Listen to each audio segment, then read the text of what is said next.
The Brave Little Tailor. One summer morning, a little tailor was sitting cross-legged at his bench near the window. He was stitching cheerfully with all his heart when a dairy woman came down the street crying, "Good cream for sale! Good cream for sale!" The word cream was so pleasant to the tailor's ears that he put his head out of the window and called out, "Here, my good woman, come here if you want a customer." So the dairy woman climbed the 3 steps with a heavy basket, then unpacked and displayed all the pots to the tailor. He examined them all, lifted them up, smelled them, and at last said, "The cream from this little pot seems really good. I'd like to buy it." Even though the woman had hoped for a better sale, she recognized that he made an excellent choice. And while giving him what he asked for, she congratulated him and went away, smiling. "Now I pray that this good cream will restore all my strength and vigor," cried the little tailor.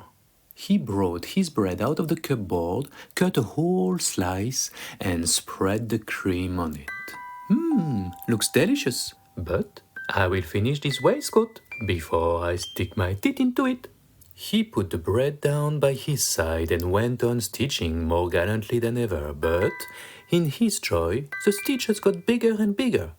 The smell of the cream rose to the wall where the wasps were clustered in swarms and tempted them to come down, and they settled on the cream in masses. "Hey! Who invited you?" cried the tailor, chasing away his unbidden guests. But the wasps, who did not understand the language of humans, were not to be got rid of so easily and came back in greater numbers than ever. At last, the tailor came to the end of his patience, and seizing a bit of cloth, he cried, "Wait a bit! I will give it to you." So saying, he struck out at them instinctively, just one great sharp blow. When he looked, he found no fewer than 7 dead and motionless. "This is indeed somewhat," he said, wondering at his own gallantry. "The whole town shall know this." In great haste, driven by his enthusiasm, he cut out a belt for himself and stitched on it, in big letters, 7 at one blow. "The town, did I say? But the whole world shall know it." And his heart wagged for very joy like the tail of a lamb. The tailor fastened the belt round his waist and wanted to start out into the world at once, finding his workshop too small compared to the wide world. Before starting, he searched the house to see if there was anything to take with him. He only found an old cheese, but this he put into his pocket. By the gate, he saw a bird entangled in a thicket, and he put that into his pocket with the cheese. Then he boldly took to the road with a clear mind and an open heart. As he was light and nimble, he felt no fatigue. The road led up a mountain, and when he reached the highest point, he found a huge giant sitting there comfortably, looking round him. The tailor went pluckily up to him and addressed him. "Good day, comrade. You are sitting there surveying the wide world, I suppose. I am just on my way to try my luck. Do you feel inclined to go with me?" The giant looked scornfully at the tailor and said, "You, jackanapes, you miserable ragamuffin." "That may be," said the tailor, unbuttoning his coat and showing the giant his belt. "You may just read what kind of fellow I am." The giant read with difficulties, squinting, 7 at one blow, and thought that it was people the tailor had slain. So it gave him a certain amount of respect for the little fellow. Still, he thought he would try him, so he picked up a stone and squeezed it till the water dropped out of it. "Do that, if you have the strength," said he. "No more than that?" said the tailor. "Why, it's a mere joke to me." He put his hand into his pocket, and pulling out the cheese, he squeezed it till the moisture ran out. "I guess that will equal you," said he. The giant did not know what to say and could not have believed it of the little man. Then the giant picked up a stone and threw it up so high that one could scarcely follow it with the eye. "Now then, do that, if you have the strength." "Well drawn, but the stone fell to the ground again. Now I will throw one for you, which will never come back again." So saying, he put his hand into his pocket, took out the bird, and threw it into the air. The bird rejoiced at its freedom, soared into the air, and was never seen again. "What do you think of that, comrade?" asked the tailor. "You can certainly throw, but now we will see if you are in a condition to carry anything," said the giant. He led the tailor to a mighty oak which had been felled and which lay upon the ground. "If you are strong enough, help me out of the wood with this tree," he said. "Willingly," answered the little man. "You take the trunk on your shoulder, and I will take the branches with all their foliage. They must certainly be the heaviest." So the giant took the trunk on his shoulder, but the tailor seated himself on one of the branches. And the giant, who could not look round, had to carry the whole tree, and the tailor into the bargain. The tailor was very merry on the end of the tree, and whistled. "Three tailors rode merrily out of the town," as if tree carrying were a joke to him. When the giant had carried the tree some distance, he could go no further, and exclaimed, "Look out! I am going to drop the tree." The tailor sprang to the ground with great agility and seized the tree with both arms, as if he had been carrying it all the time. He said to the giant, "Well, big fellow as you are, you can't carry a tree." The giant turned his head on the other side, and they went on together. When they came to a fruit tree, the giant seized the top branches where the fruits ripened first, bent them down, put them in a tailor's hand, and offered them to him. The light tailor, however, couldn't hold such a tree, and when the giant let go, the tree sprung back, carrying the tailor with it into the air. When he reached the ground again without a single scratch, the giant said, "Well, well, haven't you the strength to hold the tiniest tree?" "It's not about strength," answered the tailor. "Do you think that would be anything to one who killed 7 at a blow? I sprang over the tree because the forest spirits were shooting among the bushes. So, comrade, spring after me if you like." The giant made the attempt, but he could not clear the tree, and stuck among the branches, he felt quite embarrassed. So, once more the little tailor got the better of him. The giant said, "If you are such a gallant fellow, come with me to our cave and stay the night with us." "Gladly."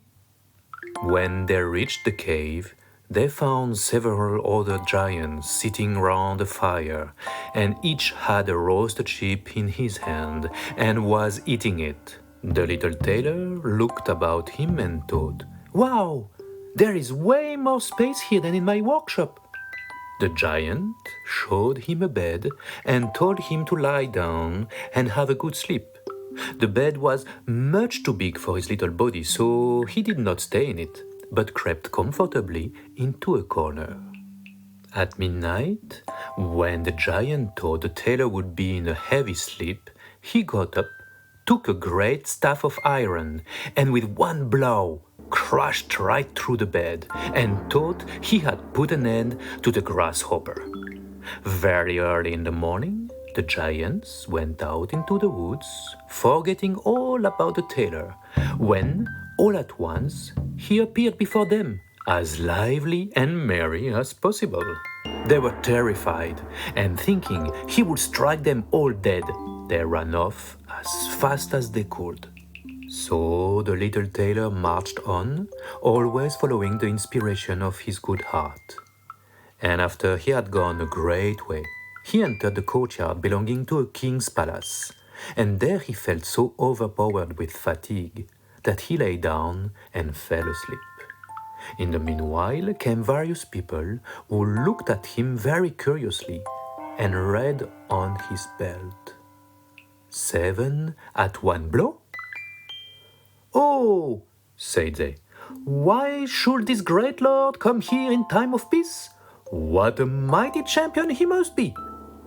Then they went and told the king about him, and they thought that if war should break out, what a worthy and useful man he would be, and that he ought not to be allowed to depart at any price. The king then summoned his council and sent an emissary to the little tailor to beg him, so soon as he should wake up, to consent to serve in the king's army. So the messenger stood and waited at the sleeper's side until his limbs began to stretch and his eyes to open, and then he carried his answer back. And the answer was, "That was the reason for which I came. I am ready to enter the king's service." So the little tailor was received into it very honorably, and a separate dwelling set apart for him. But the rest of the soldiers felt quite jealous, and wished him 1,000 miles away. "What should be done about such a warrior?" they said among themselves. "If we pick a quarrel and fight with him, then 7 of us will fall at each blow. That will be of no good to us." So they came to a resolution and went all together to the king to ask for their discharge. "Sir, we never intended to serve with a man who kills 7 at one blow." The king felt sorry to lose all his faithful servants because of one man, and he wished that he had never seen him and would willingly get rid of him if he might, but he did not dare to dismiss the little tailor for fear he should kill all the king's people and place himself upon the throne. He thought a long while about it, and at last he thought of a plan. He sent for the little tailor and told him, "You are a great warrior and a true hero, aren't you? It just happens that there is a quest to prove your valor and serve well your kingdom. In one of our forests live 2 giants who are doing great damage by robbery, murder, and fire, and no one dare to approach them without being in danger of his life. Go there, and if you can subdue and kill these 2 giants, I offer you my only daughter in marriage, as she wishes to marry the most valiant of men, and have the kingdom as dowry. Also, 100 horsemen will accompany and assist you." "That would be something for a man like me," thought the little tailor. "The heart of the princess is noble. I have seen it, and half a kingdom are not offered to one every day." And he said to the king, "Oh yes, I will soon subdue the giants, and yet have no need of the 100 horsemen. He who can kill 7 at one blow has no need to be afraid of 2. So the little tailor set out, and the 100 horsemen followed him. When he came to the edge of the forest, he said to his escort, Stay here while I take care of the giants." Then he sprang into the wood and looked about him right and left. After a while, he caught sight of the two giants. They were lying down under a tree, asleep, and snoring so that all the branches shook. The little tailor, all alive, filled his pockets with stones, climbed up into the tree, and made his way to an overhanging bough. Then, from there, he let one stone after another fall on the chest of one of the giants.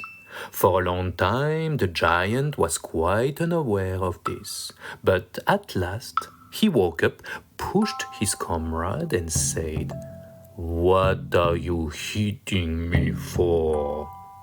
"You are dreaming," mumbled the other. "I'm not touching you." And without adding another word, they went back to sleep. Quickly, the tailor threw a stone at the other one. "What's that?" he cried. "What are you throwing at me?" "I am not throwing anything," answered the first one, grumbling. They quarreled over it for a time, but as they were sleepy, they gave it up, and their eyes closed again. Then the tailor began his game anew, picked out his biggest stone, and threw it down with force upon the first giant's chest. "This is too much!" cried the giant, flying up like a madman, and he struck his companion a huge blow. The other one paid him back in kind, and they became so angry that they pulled up trees and struck at each other until finally, at the same time, they both fell to the ground, dead. Then the little tailor jumped down from his perch. "It was very lucky that they didn't tear up the tree I was sitting on," he thought. "Or I should have had to jump like a squirrel from one tree to another."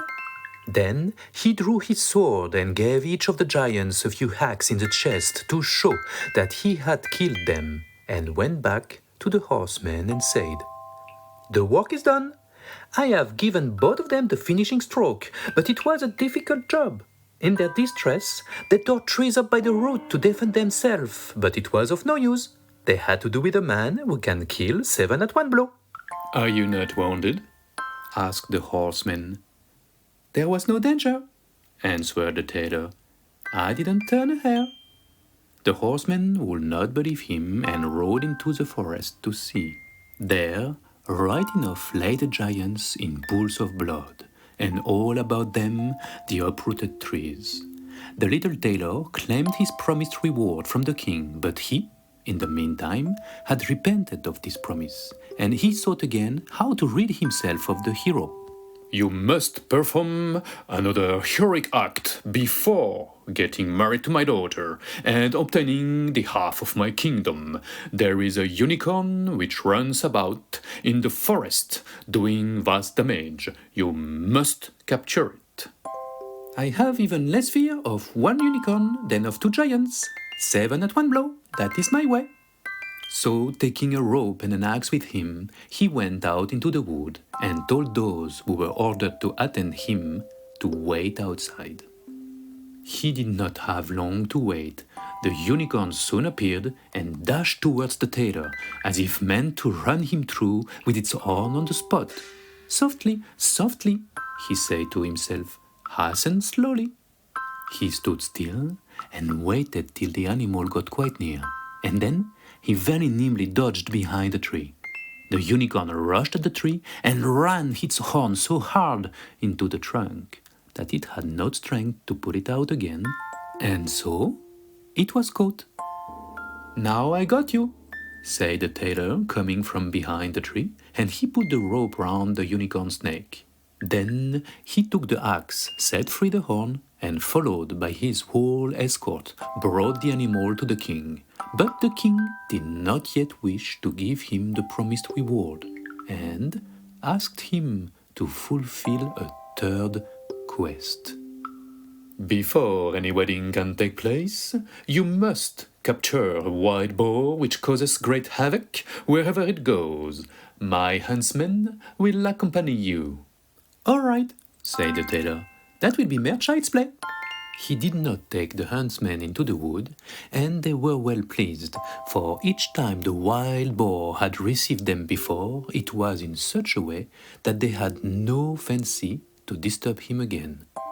When the boar saw the tailor, it flew at him with foaming mouth and gleaming tusks to throw him to the ground and trample him. But the nimble hero swiftly took refuge into a chapel which chanced to be near. The wild boar ran after him, all raging and growling, but the tailor jumped quickly out of a window, then hopping about outside and bouncing only twice. He shut the door upon the boar in a split second. And so it was caught, for the raging animal was far too heavy and huge to jump out of the window too.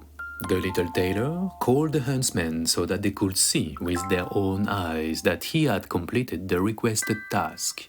Then the hero went to the king, who was now obliged to keep his word and marry him to his daughter, with half of his kingdom as a gift.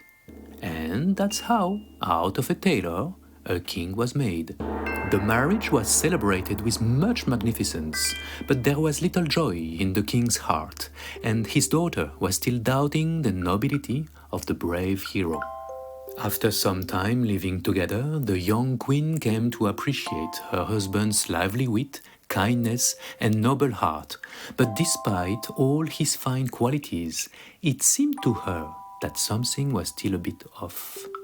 One night she heard her husband talking in his sleep and saying, "Now, boy, make me that waistcoat and patch the trousers, or my yardstick will hit your shoulders." So, in this manner, she discovered the young gentleman's humble origin. Her suspicions now being confirmed, she went to her father the king the next morning and complained to him. "Father, please, the marriage must be cancelled. Although my husband is certainly the bravest and finest man I have ever met, he is nothing more than a tailor born in some ordinary workshop. What a disgrace!" The king comforted her and said, "Tonight, leave your bedroom door open. My guard shall stand outside, and when he is asleep, they shall come in and bind him and carry him off to a ship, which will take him far away." So the young woman felt consoled, but the couple's water-bearer, who had been listening all the while and was very attached to his young lord, told him the whole plot. "I shall put a stop to all this," said the little tailor. At night he went to bed as usual, and when his wife thought he was asleep, she got up, opened the door, and went to bed again.